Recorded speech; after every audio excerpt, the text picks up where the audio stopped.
Hi my dear people, I am Rahul. Network மார்க்கெட்டிங்ல leaders மட்டும் தான் சம்பாதிப்பாங்கங்கிற ஒரு கான்வெர்ஷன் இருக்கு.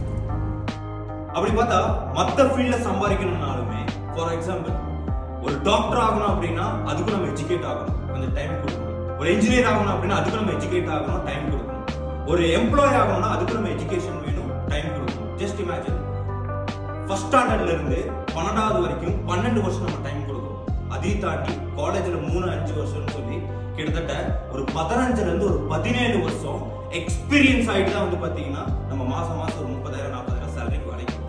ஸோ அந்த எக்ஸ்பீரியன்ஸ் தான் அவங்களோட எம்ப்ளாயா மாத்துது. அந்த எம்ப்ளாயி தான் இங்க சம்பாதிக்கிறாங்க. சேம் லைக் தட் தான் வந்து பாத்தீங்கன்னா ஒரு நெட்வொர்க் பிசினஸும் சேம் அதே மாதிரி தான்.